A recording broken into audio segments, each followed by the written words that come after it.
तुमच्या शरीरामध्ये जर वात दोष वाढला असेल तर शरीरामध्ये टोचल्यासारखे वेदना होतात व मल मूत्र यांचा अवरोध होतो, म्हणजेच मलाचा खडा तयार होणे व मूत्र अडथळ्यात येणे किंवा वेदनायुक्त येणे. तसेच शरीरामध्ये रुक्षता वाढून डोक्यामध्ये कोंडा होणे किंवा त्वचेची ड्रायनेस वाढते. तसेच जुनाट संधी विकारांच्या वेदना वाढणे अशी बरेच लक्षणं वात प्रकोप झाल्याने दिसतात.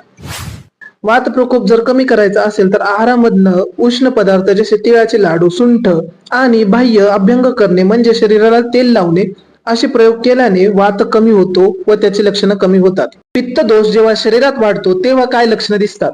पित्त हा स्वभावाने उष्ण असतो, त्यामुळे तुमच्या शरीरामध्ये लाली येणे, शरीराची उष्णता वाढणे, त्या उष्णतेमुळे तुमच्या शरीरात विविध ठिकाणी पाक तयार होणे व त्यातून स्त्राव येणे, तसेच तुम्हाला घाम अतिप्रमाणात येणे. तसेच पित्तदोष जेव्हा शरीरात अतिप्रमाणात वाढतो तेव्हा तुम्हाला चालताना किंवा बसल्या बसल्या चक्कर येणे, गुंगी येणे अशी लक्षणं दिसतात.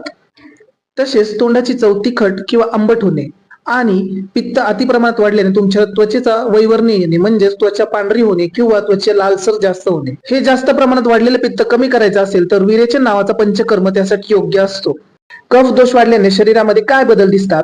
कफ हा गुरु व स्निग्ध असतो, त्यामुळे तुमच्या शरीरामध्ये काठिण्य म्हणजे स्टिफनेस, तसेच कंडू म्हणजे शरीरावरती येणारी खाज ही अतिप्रमाणात वाढते.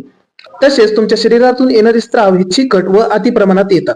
कफ वाढल्याने शारीरिक अपचन वाढते, त्यामुळे तुमच्या शरीरामध्ये अलस्य व दौर्बल्यता येते आणि त्यासोबतच अतिनिद्रा म्हणजे झोप झाली तरी पण दुपारची झोप येणे किंवा संध्याकाळी 6-7 वाजता झोप जास्त प्रमाणात येणे हे कफ वाढल्याचे लक्षण आहे.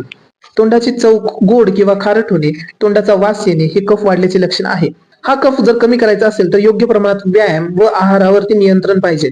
तसेच पंचकर्मातील उपचारमध्ये वमन नावाचा उपचार आणि औषधी उपचारांनी कफ कमी व्हायला मदत होते.